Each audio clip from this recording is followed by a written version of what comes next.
Hello viewers, নমস্কার। Welcome back to my YouTube channel. আজকে আমি তৈরি করব খুবই মজাদার পাকা কাঁঠালের নরম তুলতুলে বড়া। এটি কিন্তু তৈরি করা খুবই সহজ এবং পাকা কাঁঠালের এই বড়াটি কিন্তু খেতে ভীষণ মজা লাগে। তো চলুন দেখে নেওয়া যাক মজাদার এই বড়ার রেসিপিটি। এখানে আমি কাঁঠাল থেকে কাঁঠালের কোষ বের করে নিয়েছি। এখানে প্রায় 50 থেকে 60টার মতো কাঁঠালের কোষ হবে। তো প্রথমে আমি কাঁঠালের বিচিগুলো, যে কোষের ভিতরে বিচি থাকে, বিচিগুলো ছাড়িয়ে নিচ্ছি। দেখুন, তো সবগুলো বিচি ছাড়িয়ে নেওয়ার পরে এরপরে আমি এই কাঁঠালের বিচি থেকে পিউরি বের করে নেব। দেখুন, সবগুলো বিচি ছাড়িয়ে নেওয়া হয়ে গিয়েছে।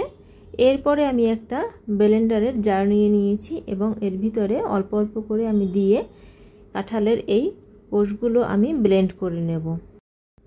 খুব ভালোভাবে একদম ব্লেন্ড করে নিতে হবে, মিহি পেস্ট করে নিতে হবে, যাতে কোনো ধরনের দলা না থাকে। তো সবগুলো আমি ব্লেন্ড করে নিয়েছি অল্প অল্প করে। এরপরে এখানে দিয়ে দিলাম 1.25 কাপ চিনি। চিনি দিয়ে খুব ভালোভাবে হ্যান্ড উইক্সের মাধ্যমে আমি মিশিয়ে নেব যতক্ষণ না চিনিটা খুব ভালোভাবে গলে যায়।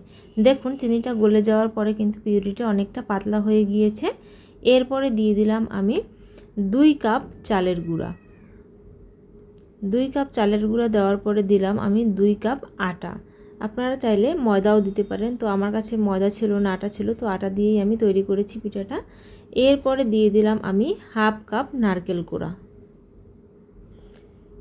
এরপরে দিয়ে দিলাম সামান্য একটু লবণ। মিষ্টি খাবারের লবণ কিন্তু দিলে টেস্টটা আরও বেশি বাড়ে। দিয়ে দিলাম 1/2 চা চামচের মতো বেকিং পাউডার। এরপরে সমস্ত উপকরণ হাত দিয়ে মিশিয়ে একটা ব্যাটার তৈরি করে নেব পিঠা তৈরির জন্য। তো এই ব্যাটারে কিন্তু আমি কোনো ধরনের পানি ইউজ করিনি, শুধুমাত্র কাঁঠালের পিউরি দিয়েই এই ব্যাটারটি তৈরি করেছি। এখানে আরেকটা কথা বলে রাখা ভালো যে আমি যে কাঁঠালটা ব্যবহার করেছি এতে কিন্তু অনেক পরিমাণ মিষ্টি ছিল কাঁঠাল, এর জন্য কিন্তু আমি চিনি 1.25 কাপের মতো দিয়েছি। আপনাদের যদি কম মনে হয় বা কাঁঠাল মিষ্টি কম হয় তাহলে কিন্তু আপনারা 1 কাপের মতো চিনি দিয়ে দিতে পারেন। তো খুব ভালোভাবে আমি মিশিয়ে নিলাম হাত দিয়ে। এই কাজটা কিন্তু হাত দিয়ে করলেই খুব ভালো হবে, তাতে কোনো ধরনের দলা থাকবে না এবং ব্যাটারটা কিন্তু খুব ভালোভাবে তৈরি হবে। তো দেখুন, কনসিস্টেন্সি ব্যাটারের এরকম হবে। তো এ পর্যায়ে আমি ব্যাটারটাকে একটা ঢাকনা দিয়ে ঢেকে রাখবো 20 মিনিটের মতো। তো ফিরে এলাম 20 মিনিট পরে। এ পর্যায়ে কিন্তু ব্যাটারটা কিন্তু আরেকটু নরম হয়ে গিয়েছে মেখে রাখার কারণে। দেখুন, আবারও আমি হাত দিয়ে একটু খুব ভালোভাবে মিশিয়ে নিচ্ছি। তো এ পর্যায়ে আমার ব্যাটারটা কিন্তু একদম রেডি পিঠা তৈরি করার জন্য।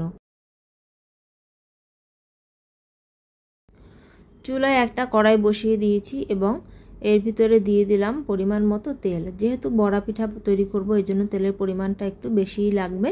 তো তেল দিয়ে খুব ভালোভাবে গরম করে নেব। এর ভিতরে একটু ব্যাটার ছেড়ে দিলাম। যদি এভাবে সাথে সাথে ব্যাটারটা উপরের দিকে ভেসে আসে তাহলে বুঝবেন যে তেলটা খুব ভালোভাবে গরম হয়ে গিয়েছে। অল্প অল্প করে ব্যাটার নিয়ে এভাবে তেলের ভিতরে ছেড়ে পিঠাগুলো তৈরি করে নিতে হবে।